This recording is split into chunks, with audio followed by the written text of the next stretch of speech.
Hello and welcome to a new episode of the Cradle News Roundup, your one-stop shop for all news West Asia. My name is Esteban Carrillo. I am head of news for the Cradle. As usual, I'm joined by my colleagues, content creator and writer for the Cradle, Karim Shami, and columnist and editor for the Cradle, Sharmin Narwani.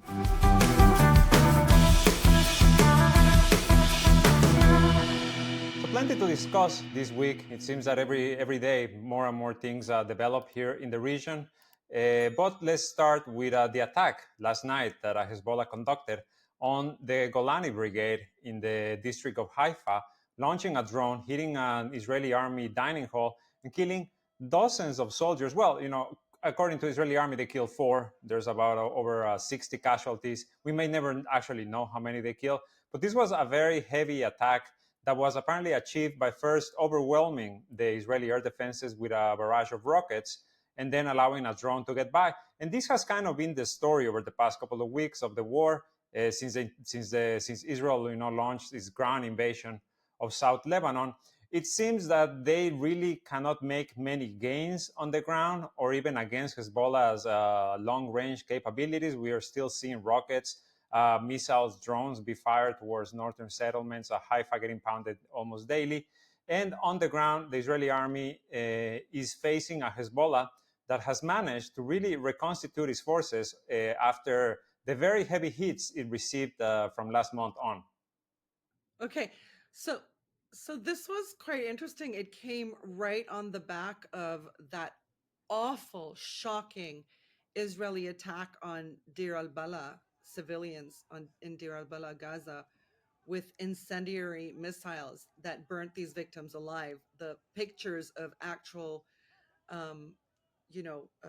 patients in the hospital moving as they're burning because they're connected to IVs and they couldn't move is just, I think, one of these visuals that are going to stay with us throughout this war. It was awful to see people moving as they're getting burnt, but confined to their beds. So all of a sudden, we hear, and now Hezbollah has kind of explained the operation. They said their target was the Golani Brigade, an encampment of them in Binyamina, which is south of Haifa. As you said, the target of many Hezbollah strikes over the past days and weeks. Hezbollah apparently launched dozens of rockets towards targets in Nahariya and Accra area, intending to occupy Israel's air defenses and air defense systems, while it launched swarms of different kinds of drones, some that Hezbollah claims have never yet been used before, and that these specialized drones bypassed Israeli air defense radars and, of course, air defense systems that were being occupied, diverted elsewhere, to reach their target at the training camp for the Golani Brigade. And these drones entered rooms where these soldiers were sitting. The dining hall, for instance. I think the latest figure I saw was 110 casualties, meaning killed and injured. They keep And of going course, up we'll and never down. They know. keep changing them. Yeah, One day yeah, they yeah, say yeah. one thing, the next day they change it. And this comes like a few days after we saw the Hezbollah's video footage of its most recent drone operations over Israeli cities and key targets. Another thing worth mentioning is, despite the absolute slaughter by Israeli forces of civilians in Gaza, in the West Bank, in Lebanon, that Hezbollah, the resistance, is still mainly targeting military targets. But the Golani hit is a big deal. It shows surprise Hezbollah capabilities. It shows, to a certain extent, command and control is there, that they're planning ambushes, they're planning strikes, they're increasing, expanding their war front to new kinds of targets, to punish the enemy, to cause pain in the enemy forces that, by the way, were gathered in just outside of Haifa as part of like the next wave of Israeli troops invading Lebanon. But the Golani Brigade is the big deal. It actually was formed in 1948 in the first Arab-Israeli War. It's fought in every single one of the Arab-Israeli wars. It's one of 5 infantry brigades of the Israeli armed forces. And it's one of the most decorated infantry units in the Israeli army. Um, it's kind of, there's a lot of hype about Golani. Like, it was the first brigade I ever heard of when studying this region. Uh, you know, like young Jewish Americans who come for summer camp with the Israeli army and look at tanks, and they come back with like the Golani insignia, etc. It's like it's a hyped up unit. Um, the Golani Brigade also suffered heavy casualties during October 7th, 2023, when Hamas and resistance forces attacked southern Israel. According to the Israeli military, at least 72 Golani soldiers were killed, and a number of them were captured.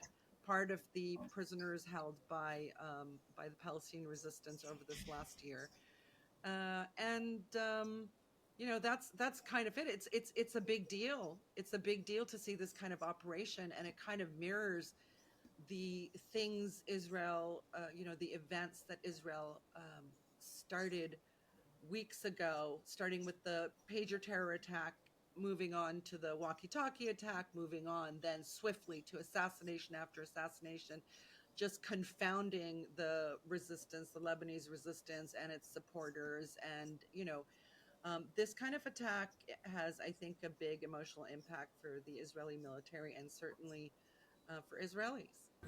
And to the other side also, because we saw this operation, it was a successful operation. It had many videos, and we saw where the airplane hit, and the operation was around 74 kilometers away from the nearest point to the Lebanese border. And I think not only the Israelis was shocked regarding this operation, but also people that are with the resistance, because these people took devastating hits either through assassination or through the bombings of Beirut and other places in Lebanon, especially in the south and in Bekaa.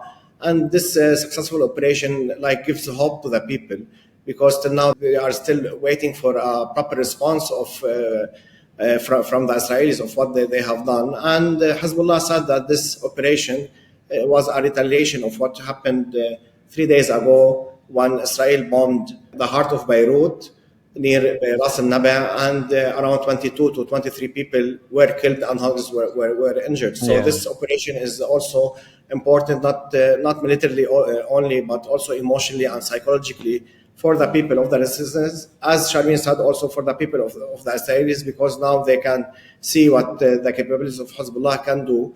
And especially that Hezbollah yesterday said that from now on we will treat Haifa and the suburb of Haifa as we treated Kiryat Shmona. And as we know, since day one, since 8th of October of last year, Kiryat Shmona was being hit constantly and was the first village or the first town to be evacuated. And most of the 60,000 people that we hear from the Israeli side that they were pushed out of the borders were from Kiryat Shmona.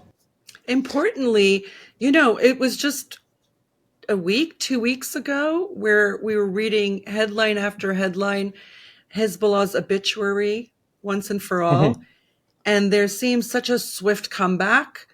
I think a comeback that we noticed first in their dealings with the occupying Israeli army that was trying to enter Lebanese borders. We saw that from very early on, very effectively being countered, but we didn't see beyond that. We didn't know what was happening to the structure of Hezbollah, to the ability for Hezbollah to command the war and control its assets on the ground, the communication between the two, who was making the decisions. Within 2 weeks, we've seen a complete turnaround. It feels like. Yeah, and because the intensity of the attacks against Hezbollah were meant to kind of make it crumble, right? Like any army, I Yeah. think. Imagine if the Israeli army had gotten hit in this way, from its top leader to his medium, commanders, to his lower commanders, to all of these Yeah. explosives going off across the country. I think they would have fallen apart, but Hezbollah has kind of shown their capacity to really, come back together. And the drone attack from last night is actually, the second one in about Yeah. 3 days that got through all their defenses. The first one was it reached the outskirts of Tel Aviv. It hit a building. So now we're seeing this, right? We already saw it with the Iranian attacks, kind of like at the holes in the armor of the Iron Dome and all of them, Yeah. all of their air defense systems. And now we're with Hezbollah, right? A militia that does not have the same abilities as the Iranian military. Being able to do this is also part of the psychological warfare, no? Of you are not as strong as you think you are, and we are actually not any weaker than or we're not as weak as you thought you made us. Something that just pops to mind, and I don't know what you guys think about it, but in the last week, do you remember when Hizb was hitting Kiryat Shimona, and there seemed to be an error in air defenses by the Israelis, and the Israeli press was full of statements by the military saying, we're looking into what happened, why our air defenses didn't get activated, sorry. And I remember thinking, well, there's just 2,000 settlers left there. I mean, this is a major settlement, right? And so the Israelis have decided not to use their iron domes, which cost $50,000 a pop, right? They've just decided that's too small a number of Israeli settlers for them to expend, right, military firepower for. And it just stuck. It's something that popped into my mind. And today there was an article I think it was in Haaretz, that says that the Israeli military has adopted a policy of quote unquote strict weapons economy regarding the use of shells and other arms in response to the depletion of ammunition stocks and the global embargo on arms exports to Israel. So, just think about that. I was like, don't tell me that all the air defenses didn't get activated. Like, that's not an error. There's more than one system up there. And, we're looking into it. We're investigating it. I thought that was just very unlikely once I heard that there were only 2,000 Jewish settlers left there. Like, the Israeli army just went, we're not going to do like a few $1 million worth of air defense missiles for this, Now we're hearing that the Israeli military command is rationing its weapons. They just started 2 weeks ago in their, invasion of Lebanon, the way they were going to absolutely rout Hezbollah through this land of invasion. And now they're rationing weapons. I mean, talk about boiling the frog, right? But I think, the thing about the rationing of the weapons, I've been hearing about it for a few months now, and because I don't think these, there really is that big of an embargo worldwide against Israel. We're still seeing the weapons flow.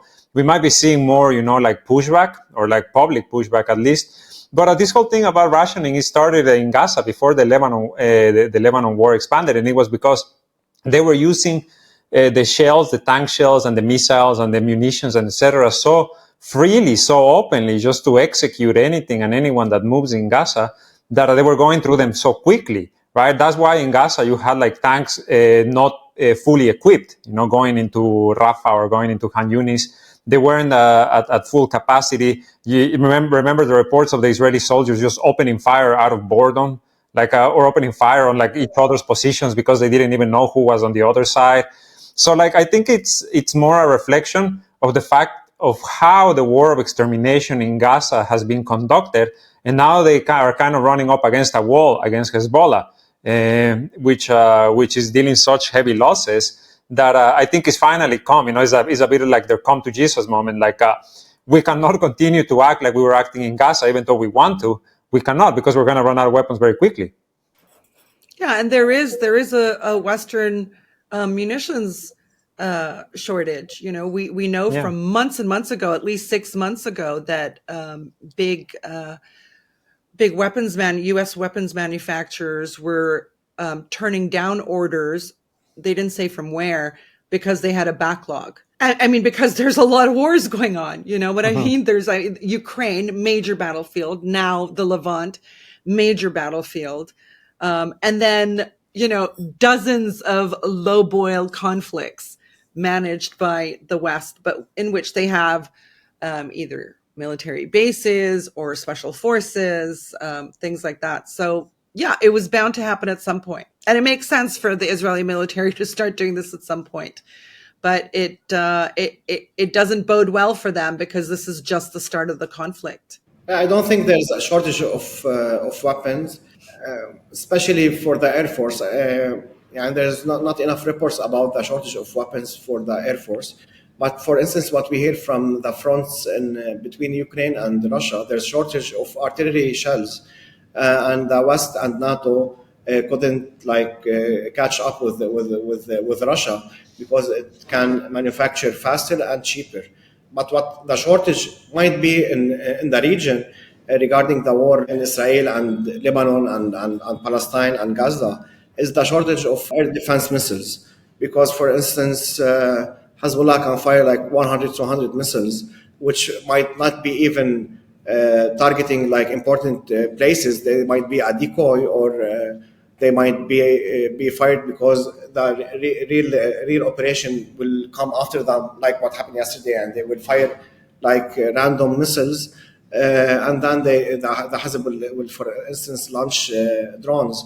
So here, I think Israel, on the long term, they will experience shortage of anti-air defense missiles, and this will be devastating for Israel. I think this is the only thing, besides maybe a big hit from Iran, might stop the war currently.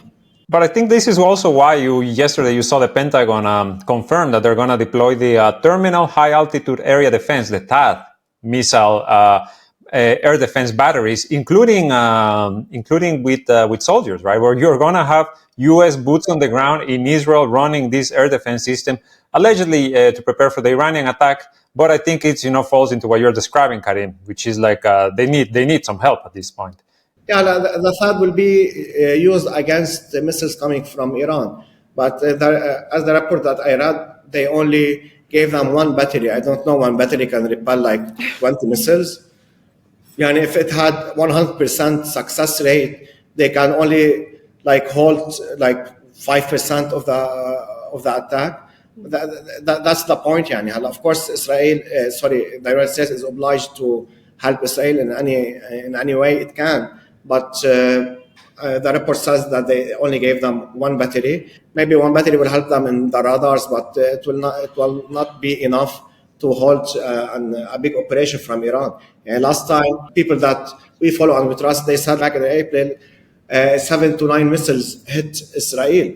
But the next attack, which happened last month, we saw that tons and tons of missiles hit their target. And I think the third attack, retaliation, if Israel retaliate against the last attack, we'll see maybe 300 and 400 missiles hitting. So I don't know how the United States with one THAAD battery can repel such an attack. Just to correct something, the U.S. is under no obligation to help Israel. Israel is not part of NATO, and the U.S. and Israel don't have a defense pact. There's just this unwritten rule that the U.S. has to, throw itself body and limbs to protect. Even the Israeli officials say, we're not a star in your flag. We're not another star in your flag. Even they say it. But the United States is just, ride or die completely. Another thing that has been happening on the ground that we should touch upon is the Israel's attacks on UNIFIL, on the UN interim forces in Lebanon. Their threats against them, telling Antonio Guterres to essentially, get the UN troops out of here because we're going to keep firing on them. Both sides accusing each other, both sides being Hezbollah and Israel, of using UN as a human shield, although Hezbollah has not opened fire on UNIFIL forces and have actually said, we will not even fire on the Israeli units that are near UNIFIL hit bases or outposts or whatever, because we don't want to hit them. Meanwhile, over the past, 4 or 5 days, there's been an attack from Israel towards UNIFIL, multiple injuries. You have, the governments where these troops are from, condemning this. But it just seems like just another thing that happens when Israel wages war. Everything is fair game, and it just underscores once again that which party to this conflict abides by international law and conducts war proportionately, seeks to protect civilians and peacekeepers from harm, and which side takes the machine gun strategy to everything in its way, violates international law, and acts like a rogue actor. It was kind of shocking to me that, well, actually, what do we expect when Benjamin Netanyahu, made the phone call to assassinate the head of Hezbollah, right, from the United Nations, where all world leaders had gathered? Why would he care about unified troops from a bunch of different countries? I mean, they've ripped up the charter, the UN charter, right at the UN. This is a country that doesn't care about international law and will just bulldoze over any obstacle that stands in its way. I just wanted to add that new reports coming from that attack, from the one that killed Hassan Nasrallah, were saying that Israel even used depleted uranium munitions in the middle of in this very heavily populated area of Beirut. As you're saying, the call coming from the United Nations building, it's just, this is honestly a rogue state at this point. The fact that it hasn't been expelled from the UN, the fact that there are no sanctions, there are no official trade embargoes, that more countries at this point, it's just like Latin American countries are removing their embassies from Israel. Everyone else just seems completely content to continue to have diplomatic and trade relations. This is going to wear down the patience of the international community.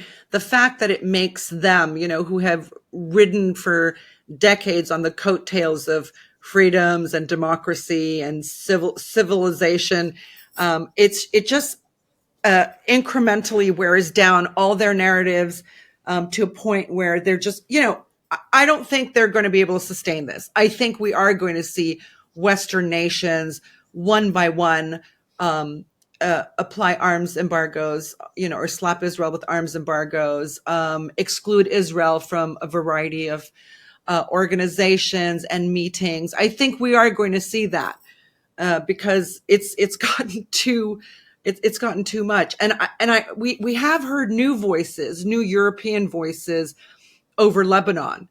I think Lebanon was a line for a number of European countries. France, for instance, has been very outspoken, and critical of Israel in its operations in Lebanon. So let's see how this goes. But I do think the die is cast. Israel doesn't seem to be able to unwind its behaviors. It just seems to escalate, and at this point, it will isolate itself further. Yeah, I wanted to say that what we are witnessing is due to the unipolar world that we live in, which says that the United States is the strongest, most wealthy country in the world, and the United States does whatever it wants. For instance, in the UN, there's treaties. They choose in which treaty they want to be part in or not. If something they didn't like, they use their veto. If they didn't like a country, or if they couldn't make orange revolution in a country, they will send their navy or their army. And Israel is the biggest ally for the United States, and vice versa. So the United States is doing whatever it can to make Israel survive. Until now, they are succeeding. They are giving them everything they need. They are giving them the umbrella, the political umbrella, even from Arabs, because there's also Arabs that are dependent on the United States. This is one of the biggest problems of what's happening since 1948. And of course, your ally is the most wealthy country, and you send your stuff there, and you get whatever weapons and technology you want. Even David Sling, last time I was reading, David Sling was developed and funded by the United States for Israel. And now Israel has the license. And now if the United States wants to produce the David Sling, which was made by American brains and American money, they have to pay to Israel so they can manufacture it.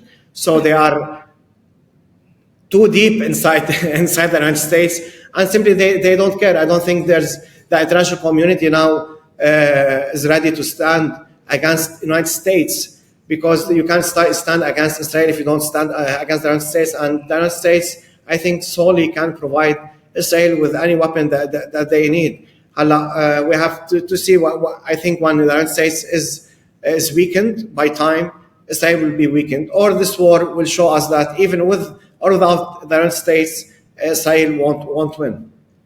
I think it's going to be the latter, that we're going to see paper tigers, both the U.S. and the Israelis. But we'll have to watch.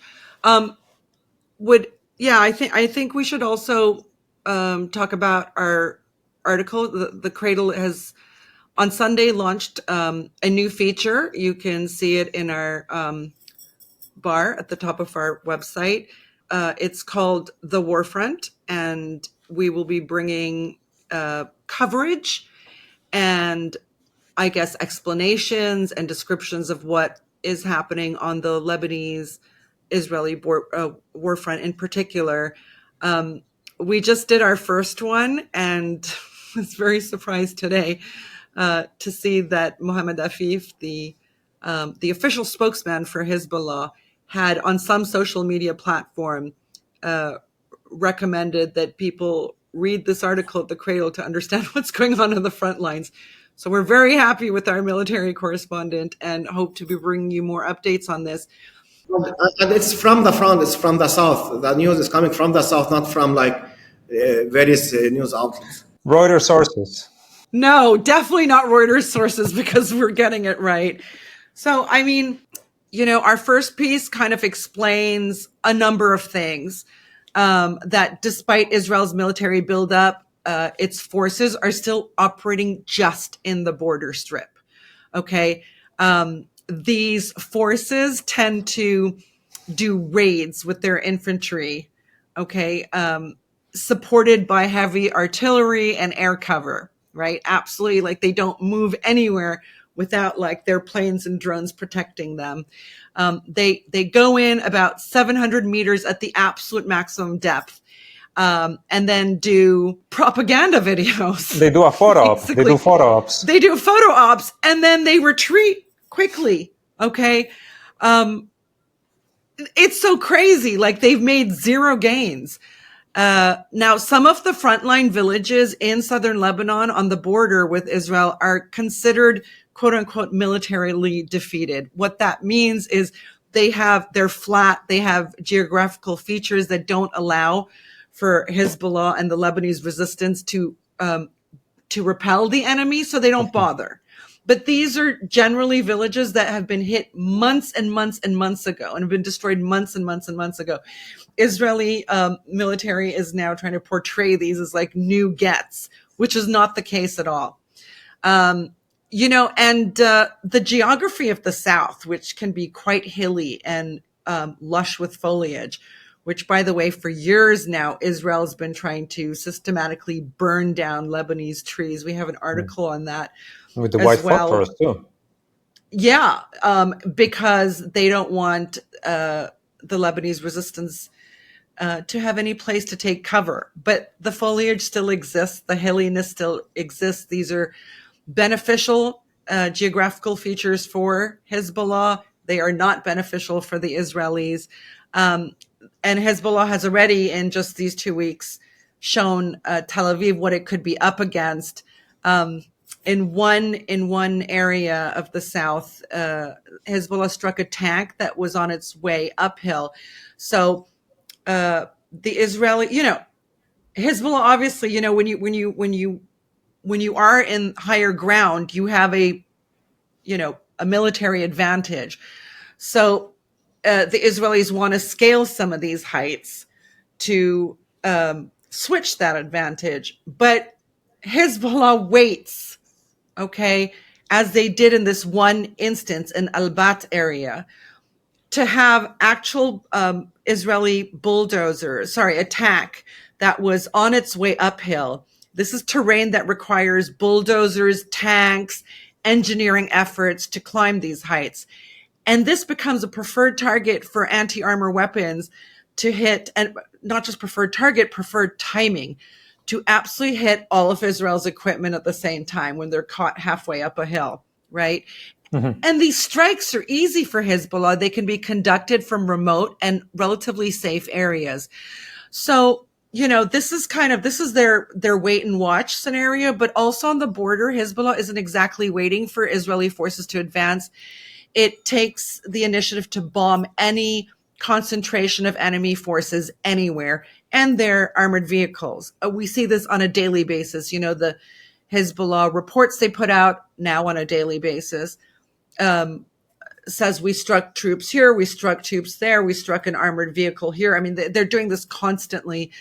It takes this initiative to bomb enemy concentrations at the border sites without interruption, to create confusion and disarray and prevent the Israeli forces from organizing or forming, making them, basically forcing them to do busying activities like taking cover or medevacing their wounded, depleting their morale. And this is what our military correspondent describes as spoilage attacks. One of the interesting things he pointed out is that at the border now, every single day, sometimes many times a day, we're seeing Israeli medical evacuation helicopters and teams arrive to take their wounded and dead soldiers back home. And but they're only doing this at border villages and border areas. What then happens if the Israeli army advances further?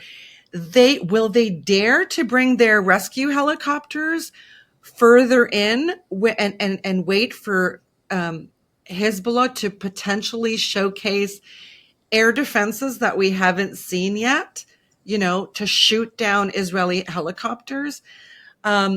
So, the other thing our correspondent pointed out, and I think this is really important because it's something on everyone's mind, after the pager attacks and the assassinations, etc., the Hezbollah obituary that was being written, suddenly there's a lot of activity and it seems pretty systematic. It seems pretty organized from Hezbollah, right, in the last 2 weeks. So our correspondent examines these things to show, is there command control? Is there discipline in the ranks? Are we seeing clear tactics? Is it fulfilling a strategy? This is how you analyze whether command and control is functioning as it should. And he says, there's a number of points. There's consistency in the daily number of missiles that Hezbollah uses, up to around 200 projectiles.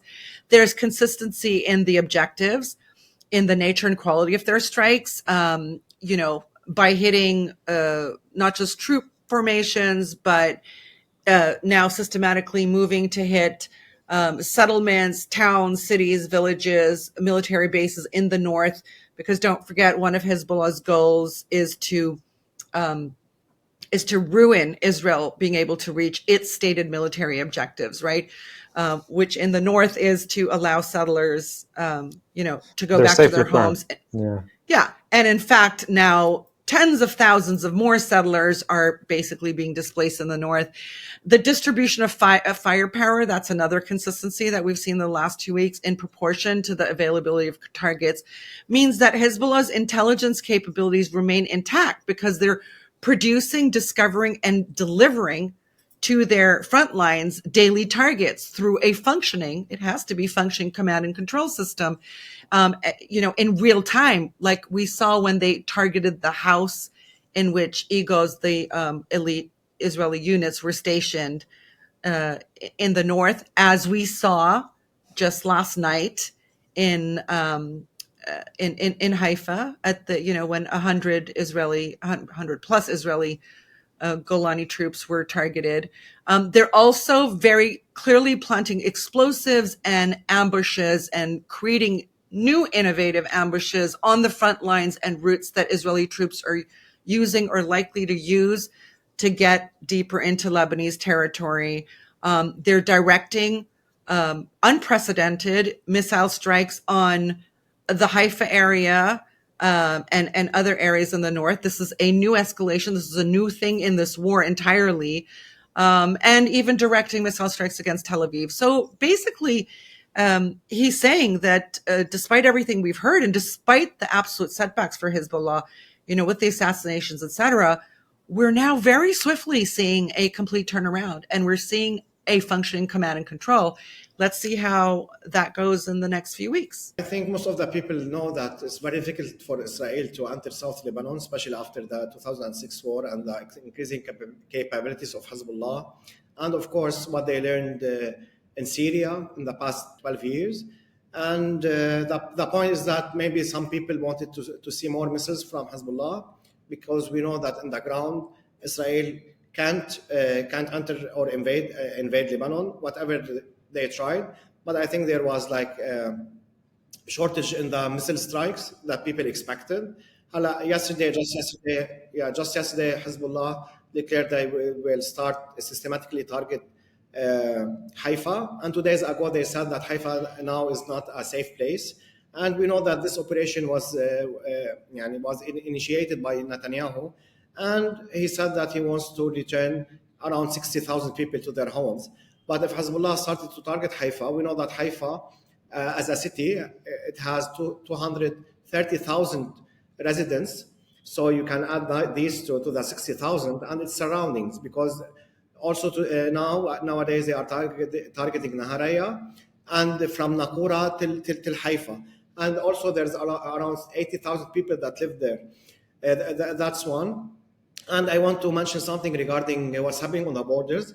Israel, we know how they think and how they act, and they have very experience from the Lebanese war in 1967 and what happened, because we had a sectarian war, which the United States and Israel, they had like the upper hand at the beginning till the withdrawal of Israel from Beirut in the early 80s, after they invaded. So they know what they are doing. So what's happening also on the borders, which Shami didn't mention, is two things I want to mention. First is that Israel is trying to invade Lebanon from places where there are Christians, and we know that Hezbollah is very sensitive in this area, and they might not even retaliate or target Israelis in these Christian areas, because we know most of the Christian areas are not evacuated, and most of the evacuation came in Shia areas and Muslim areas, and they were not listed by Israel, because Israel at the past 10 days, they listed around 30 to 40 villages, and they asked the people to evacuate. So they are using this card, and also they are using, which is very weird for me, is the UNIFIL card. Now they are saying that UNIFIL is like halting our operation, but I think the UNIFIL now is halting Hezbollah capabilities in the south, because just yesterday night, after the statements or many statements that Europeans declared against Israel, they said, no, what Israel is doing is unacceptable. They are firing near UNIFIL and blah blah blah. And then Netanyahu said that you have to go back around 5 kilometers. But what it's happening is that yesterday Israel was forced to release a military statement to say what happened and why they targeted near UNIFIL places. So what the Israelis said, they said that Hezbollah targeted an armored vehicle, and there were injuries in the vehicle, and we couldn't take out the injured because of the constant firing from Hezbollah. So what they did is that they retreated behind a base, which is a UNIFIL base, and they said in their military bases, only then we could get the medics and to evacuate. So Israel is the ones who are using UNIFIL as a shield, not Hezbollah, and Hezbollah refuses to target Israelis near UNIFIL bases or sites, as they refuse to target Christian areas. So this is also a problem with like two faces, as I said, because Hezbollah is still fighting morally against the most immoral army in the world. So, and we'll see what will happen. Karim, you're exactly right about the Christian thing. And I think I just want to touch briefly about what's been happening on the political scene in Lebanon, because there are people trying to stir up the old sectarian language and divisions. But in this case, I mean, Israeli forces doing exactly what you said. They were able to advance and situate themselves around two Lebanese Christian villages, Ramesh and Ain Ebel. Hezbollah took the decision to avoid targeting troops around these villages because residents still remained. But also one of their reasons was to preserve national cohesion. Okay, this is their language, to preserve national cohesion. They didn't want to be firing on Christian villages, even though the enemy was human shielding themselves among Christian residents who are not even anti-Hezbollah. Do you know what I mean?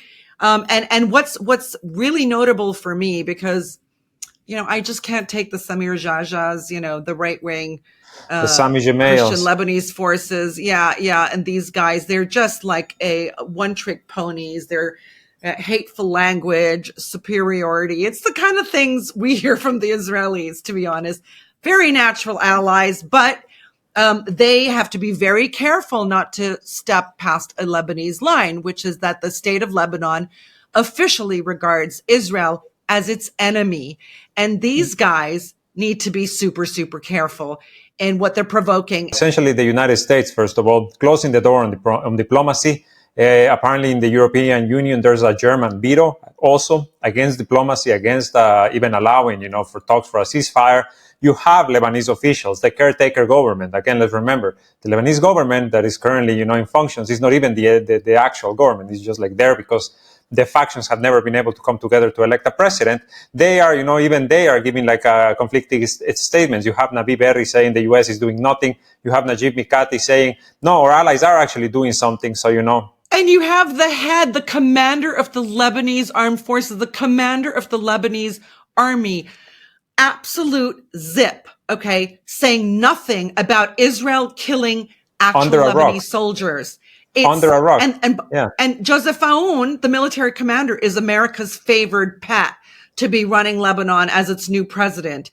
But the guy can't even defend his own troops. They want to install Joseph Aoun as president. That's what they're talking about political gain. You had Amos Hochstein, the special envoy, a few days ago, talking about when we elect a Lebanese president and then correcting himself. No, when the Lebanese people elect a president. Yeah. And one last thing, you also have the broadcasting networks here. You have channels like MTV inciting strife, spreading fake news, talking about the displays being surrounded by armed men, that Hezbollah operatives are within the displays, like normalizing the attacks. We were already seeing attacks in Lebanon against displaced people, against shelters, against ambulances, etc. So you have the entire, pro-West, U.S.-funded apparatus working in unison to incite this strife that we're talking about. So this is kind of where, like Lebanon is not just at war in the south, and it's not just at war against the Israeli planes. It's at war psychologically, it's at war on social media, it's at war, on the television. It's really an attempt to make this country go up in flames. And nobody's provoking this more than the Israelis, like now on a daily basis, telling the good, righteous Lebanese to rise up against these terrorist elements who are destroying their country. Or you become Gaza. But they're playing such dirty games. So one of the things we've talked about on the show before, since Gaza happened, the pro-US forces, or anti-resistance forces in Lebanon kind of split, because Palestinians are Sunni and the old Sunni right-wing Christian Forces Alliance split because the Sunni obviously support Gaza, right? And since the mass displacement of Lebanese populations in the south and the Bekaa and the Beirut suburbs, people have gone all over the country to Christian villages, to Sunni villages, to Druze villages, etc. And they've been very warmly welcomed in Sunni towns, like in Tripoli and Saida, etc. We will be doing an article on that this week. But other areas where Israel wants to create strife, residents, landlords, apartment owners are getting phone calls saying that your apartment, your building will be targeted if you house the displaced. So, most Lebanese lost everything in the banks. The only thing they have is the bricks and mortars, and the roof over their heads. And so, maybe they will ask people to leave and find another place, not in a nasty way, because they took them in the first place, right? But to preserve the one thing they have. And that is then being spun by nasty Lebanese media outlets as they're not welcome in these areas. They're not welcome in a Sunni area. They're not welcome in a Christian area. It's very nasty games by the Israelis. But I just don't think the old March 14th forces, having lost, their Sunni heart, basically, after Gaza started, so over a year, can possibly rally significant minority of forces to take the Israeli position in the country. Karim would probably disagree with me to a certain extent. He finds every utterance of Samir Jaja to be, oh my God, something's going to happen. And I've not seen this. They weren't able to stir their constituents to come to the streets armed and fight other Lebanese. And of course, the political leaders are talking about national cohesion all the time. But really what's interesting for me is that Najib Mikati has become non-essential. The Jajas, the Jamails, the Jamblas have been non-essential, that all political interest is converging around one person and one person only, which is the Amal leader, Nabi Berri, the Speaker of Parliament. And I understand that in the 2006 war, the same thing happened because Nabi Berri is a Speaker of the House who's been there forever. Okay, can't get rid of him. There times like this, he really steps up to the plate because he has relationships with Hezbollah, the Lebanese resistance. He has relationships with the other side of the aisle. He has relationships with the Americans. He was on the Iranian foreign minister's list of top necessary meetings when he was in Beirut just a day or two ago. Nabi Berri has become the center of everything, the guy who will strike a deal if necessary. And Nabi Berri is now saying, and as he said today, I did not find Antony Blinken's desire to stop the war in Lebanon. That's his new proclamation. And he is really the weather vane for what the Americans are really thinking and if their intentions are really to forge a ceasefire in Lebanon. And he's saying, niet. So indeed, Nabi Berri is the godfather currently in Lebanon. And I want to mention something that I don't think they are even, the anti-Hezb in Lebanon, they are not even Western-backed. I call them Israeli-backed because we have to go back to the origin and how they Saudi-backed. They are, they are supported by Saudi Arabia and Israel, but the Kata'ib, they were formed by the Israelis in the late 50s. And we know that why the Lebanese war occurred. Everybody knows why it occurred. It occurred in 1975 when gangs of the Kata'ib forces killed and destroyed a school bus that was that had Palestinian kids inside. So their ideology from the beginning, they want to kick out the resistance from Lebanon even before there was resistance in Lebanon. Hezbollah was formed in 1982, and Amal, which Nabi Berri is the head of it, was formed in also late 70s and late 80s because Israel invaded Lebanon the first time in 1978. So there was not even resistance in Lebanon. These groups, Kata'ib is like the godfather of these groups. It was formed to kick out the Palestinians from Lebanon. And when the Lebanese resistance was formed, they all their goal till now, since the 70s and 1982, is to kick these groups from Lebanon, including Hezbollah. So this is their aim and this goal. And when they expanded and they were also backed by the West after they were formed and backed by the Israelis, they made their own military wing, which is now called the Lebanese Forces, and it was headed, and the head of the Lebanese Forces is Jaja. But the head of Kata'ib was killed during the war in an explosion, and then Jaja became more stronger, and he had more supporters, and that's why now we have two sections: Kata'ib, which is more, they use diplomacy, toxic diplomacy, and we have Lebanese forces which are always ready to go to the ground and fight and fire on people. And many incidents happened or occurred during the past years. I think the Kataib and Lebanese forces, they think now they have like a window to hijack the country because they are supported by the West, and they are supported by Europe, and they are supported by the Gulf countries. I'm not saying it might work or no, but I'm saying if I were them, I will see this is an opportunity to hump in and to get everything in Lebanon. And as Sharmin said, the Lebanese army at this point, I don't think they have any problem with that.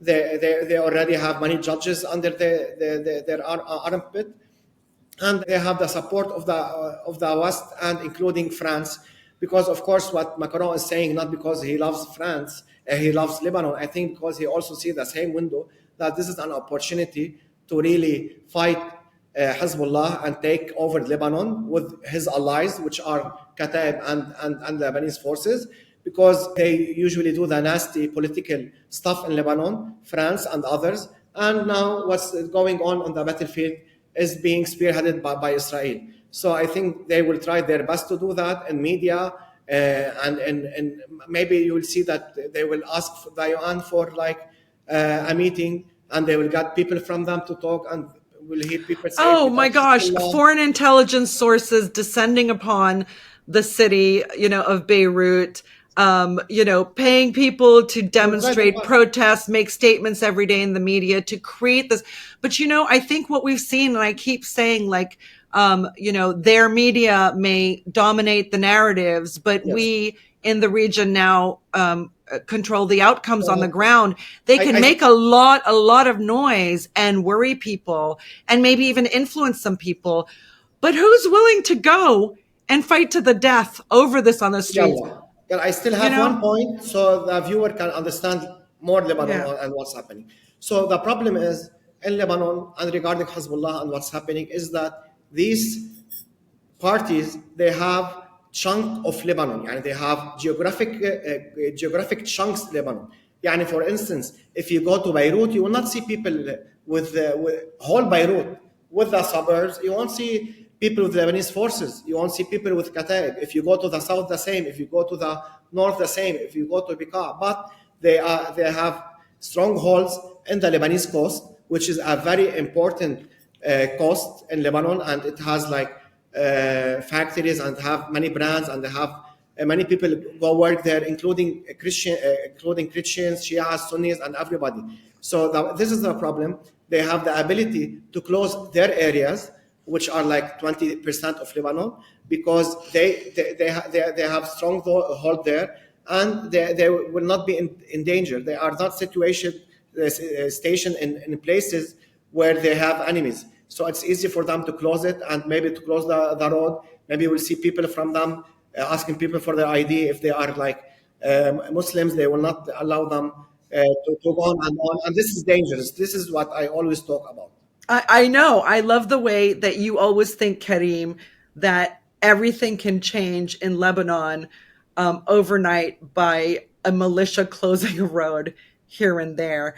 I maintain that they can't keep a road closed for more than a very short period of time, and then it's over. Why? Because it's not going to be allowed. No, wait. I'm talking about the major arteries, okay, from south to north. No way are they going to be able to do that in wartime. They can close Jouni and Jbel, which connects Beirut to the second biggest city, which is Saida, which is Tripoli, for instance. No. That's what I'm maintaining. They won't be able to do that. They won't be able to. And close Zahle, and Zahle is like the main road from Beirut to Bekaa to Syria. They can do that. Karim, I will eat my glasses if this happens ever, that they can sustain and maintain the closure of a major artery that Lebanon and this war needs. Okay, there's no way. I will eat my glasses. I will. So, and bring the black one next time. To the viewers, please remind us. Please remind us if this ever happens. Please remind us of Sharmin's offer. Guys, before we finish for today, there's one thing we really should discuss, and this is something you alluded to at the beginning of this episode, Sharmin, and that is the situation in Northern Gaza. That it's really intensified over the past couple of weeks. We are seeing now truly what can only be described as a campaign of extermination against hundreds of thousands of Palestinians. What's happening in Lebanon, the Iranian retaliation, Israel's, the attacks inside Israel, they all seem to have kind of been taking precedence a bit, not with good reason, obviously. Everything here matters. But it seems like Israel is really trying to use this now, kind of like at the focus going away a bit, to carry out some very, massacres like we haven't seen. I don't even want to say it even from the beginning of the war, as you said, in Deir al-Bala, in the courtyards of Al-Aqsa Martyrs Hospital last night. Israel launches bombs that apparently set off a number of gas canisters on the tent camp and burning entire families alive. The most horrific images coming out of here. Absolutely nothing these people can do. They keep getting evacuation orders. They know full well that there's nowhere they can go. Palestinians at this point know better than anyone else that when Israel gives you an evacuation order, it might as well be a piece of toilet paper. It's completely meaningless, right? It's useless. It just means you're going to get bombed maybe just a couple of kilometers down the road from where you are at the moment. And now I'm seeing this. This is just came out from AP, that apparently Netanyahu is examining a plan to seal off humanitarian aid to Northern Gaza to starve out Hamas militants. We know now that Hamas militants means children, toddlers, grandparents, nurses, doctors, humanitarian workers. Anything that moves inside Gaza is a Hamas militant. So we are seeing, this is, like I said, this is a war of extermination, what we are witnessing. Are we any closer to seeing the end of this, and what can we expect to happen now? No, we're not going to see the end of this anytime soon. I mean, what the Israelis are saying is the Palestinian resistance is fighting in these areas, okay, that Israeli troops are entering with the same level, if not more, of ferocity than they did at the beginning, right after Operation Al-Aqsa flood. So they're shocked about this. And we talked about the Israeli, the main Israeli broadcaster had revealed a poll that showed something like 73% of Israelis thought that their army had failed against Hamas. Again, all you need to say every single week is, has Israel, right, achieved its war goals in the south, in the north? And the answer is always a resounding no. Their situation is always worse. They've taken more casualties in that week. They've taken more deaths in their troops. They've seen more displaced, more cities, more settlements, more villages, more bases have been hit every single week. Have they depleted or destroyed Hezbollah's capabilities? No. Have they destroyed Hamas's capabilities? No. There's never a win for the Israelis, just public relations win. Really, when I call this a PR war for Israel, it absolutely is. It's all about maintaining their, the old veneer of invincibility, of absolute supremacy in terms of, having a qualitative military edge, being like the smartest army, the most moral army, etc. It's all about that and trying to show gains. I mean, they're even faking footage for Israeli constituents to start to feel better about what's going on in Lebanon. They're having to fake footage, So, I see this going on endlessly, and Israel continue to be depleted no matter what they do, no matter how barbaric a bombing they do. The fact is, there is a next day after that. People in this region, this is where they live, where they've lived for thousands of years. They have nowhere else to go, where Israelis do have somewhere else to go. And so I do see this war continuing. I do see people don't stop resisting. That doesn't happen. The major global players in this conflict don't seem to want a ceasefire, and we're still waiting for the big Iran-Israel confrontation. Like, what happened? We're still waiting for the ICC arrest warrants. What happened with that? Is the ICC on vacation? Are they on leave now? And the UN last week came out with this report. No, they've got Karim Khan strapped, to a chair in a basement somewhere. Well, they might be in the Israeli detention centers. That the UN last week confirmed that the systemic and recurring sexual abuse of Palestinians. Everything we have heard over the past several months by the Palestinians themselves, the survivors who describe what's happened inside the detention camps, or the ones who are, sharing these horrific videos of the massacres that they're witnessing. A couple of months later, a few months later, they get confirmed. And sometimes the details of the official reports are even more horrific than whatever we heard initially. And yet, as you said, the international organizations, they are sitting on their hands. The international community, it has become, at this point, there's no way to spin it, like Western powers are complicit in what's happening in these families that died last night. I think a lot of people are quite, dejected and demoralized by this kind of thing. I have to say, you can't count on the international community because it's ruled by a mafia, and in which can violate all laws at any time in any place, where their adversaries cannot do any such thing, or they'll be hit with major punishments that deplete their economies, people die and starve, etc. So what I want to say is, I don't think the axis of resistance in West Asia is looking for international help. I think they feel, and they've built up to this point where they can cover it themselves, okay? Like they did in Syria and expanded beyond that, expanded their capabilities beyond that after 10 years of war and a lot of experience on the ground. Where they did in Gaza, as we're seeing, the weakest element of the axis of resistance is still going against the biggest military force in West Asia. The Lebanon theaters just started. Iran has now twice entered direct military confrontation with Israel. There's so much possible, but I don't think we look to international actors. As you said, there are more Latin American countries that have stepped up and done the right thing, break off relations with Israel, recall their ambassadors, refuse to trade with Israel, etc., than Western bearers of democracy, and human rights. The flag bearers of liberal democracy. Yeah, don't bother. Let's not be waiting to see, what will the Americans do? What will the French do? What will the British do? Nothing. They will scuttle all possibility of a regional victory for the people of this region. So we got to do it ourselves, basically. So I wanted to say what happened yesterday in the north. I think, unfortunately, we will see similar incidents in the near future, because I think that Israel now is starting to think about the end game the next day after the war.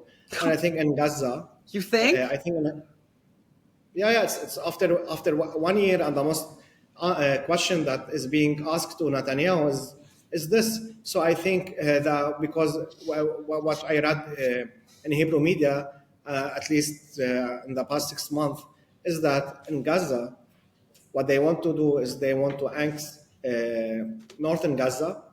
It will be controlled by Israel, and the rest will be controlled by Arabs or like international whatever. So what they are doing now, the only thing that is preventing them to do this, besides the resistance, is that there are still around, I don't have correct figures, but it's around 200 to 300,000 civilians. Yeah. And they will try to do their best to kill from these civilians or to horrify these civilians. No, to starve them, deny them even water. So they will be forced to go to the south. And after that, Israel can do whatever it wants.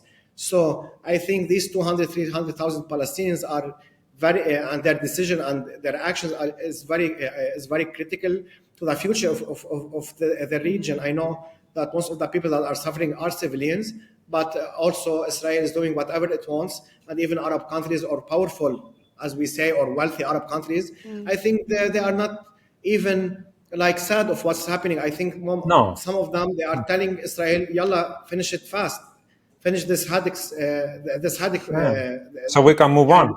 People, especially Egypt, because the Egyptian media is like, if somebody knows Arabic and go to the Egyptian media, the Egyptian media till now, they are calling Hamas terrorists. They are very happy of what the Egyptian army did in 2014, and they always say It's good that our army destroyed all the tunnels. And Sisi is like pro-Zionist before he became the president. That's why he became president. So I think what's happening in North Gaza is very sensitive.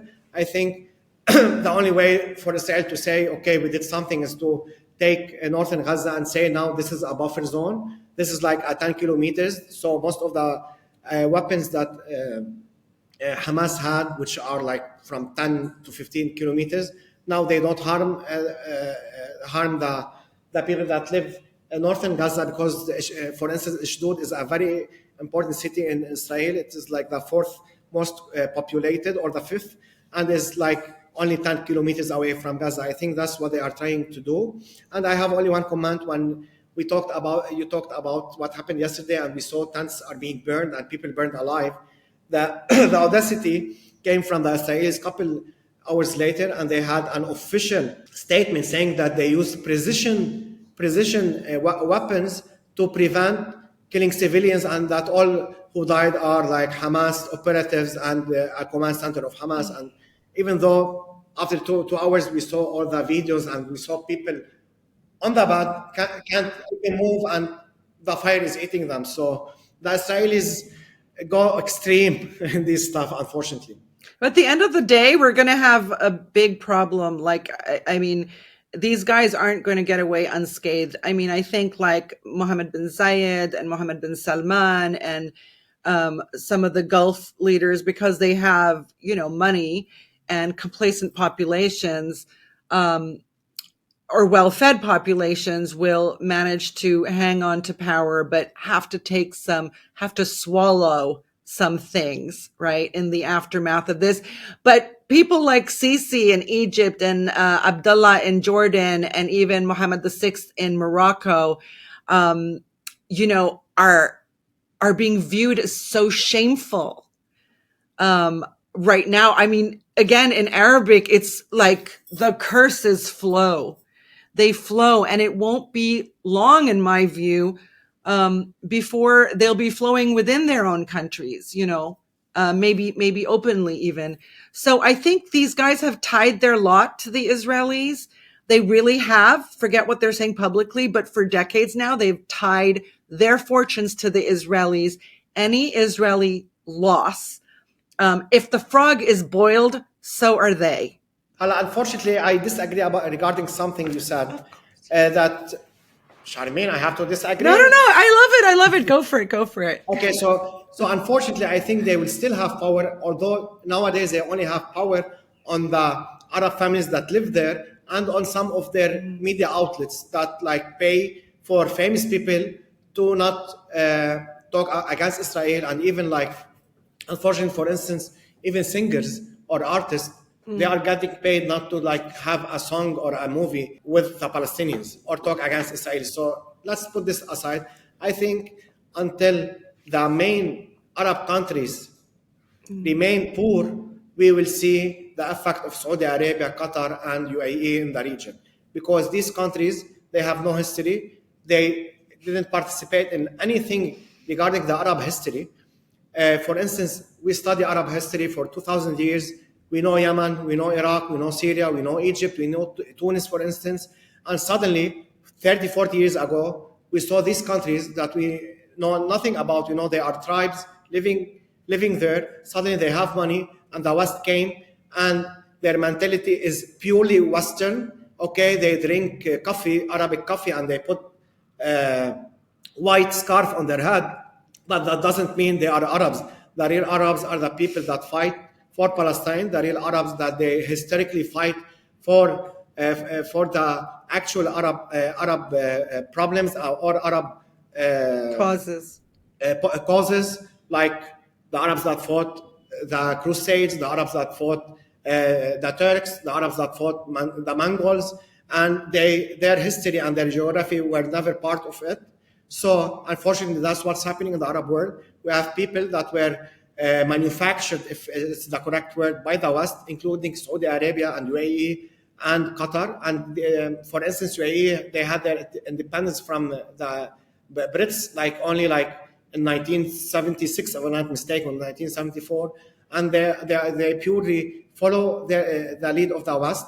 And because of their money, they targeted Arabs from other nations, and they let them work there, and they bought every single media outlet, and even like prints and paper prints and political and stuff like about artistry and everything. They bought everything, and that's how the West penetrated the Arabs in the recent 20-30 years, through their media, through the Gulf media, and that's what they are doing now. I watch both. I watch Hebrew news, and I watch sometimes Al Arabiya, which is backed by Saudi Arabia and owned by Saudi Arabia, and sometimes I watch Sky News, and the things that are said on the Arabic channels are even much worse than what's being said in the Israelis. Israelis are more somehow some realistic. You know what? They're so scared. They're so scared.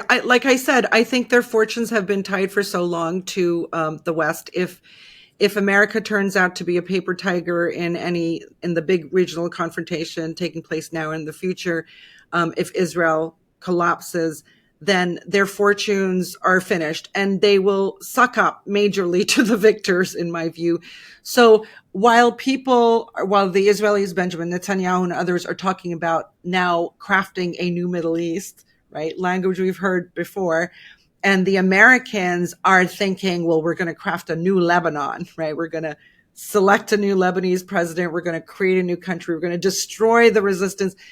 If that doesn't happen, and it's very likely it won't, we in the region, the people of the region, the popular opinion of the region, the most efficient players, the victors, will be crafting a new West Asia. So I don't see that the West has won anything in forever. They're constantly outsmarted by new competitors, whether economic or political. So, they can't win wars. I just think, despite the just like pounding narrative that you hear everywhere, it seems to me, through chaos comes opportunity. This is an opportunity for us to craft the future we want in this region without the leaders who have bogged us down and kept us underdeveloped. This is also an opportunity for everyone to go and check our Patreon, to subscribe, to support the Cradle, because we will never fall into the same trap as we have been discussing of promoting these narratives. We're here to tell the reality of West Asia, and this is why it's so important for you to share, to subscribe, to like, to tell your friends about the Cradle, and yes, to check our Patreon, to become subscribers, please. We need your support more than ever. So for the Cradle News Roundup, my name is Esteban Carrillo. I have been joined by Karim Shami and Sharmeen Narwani.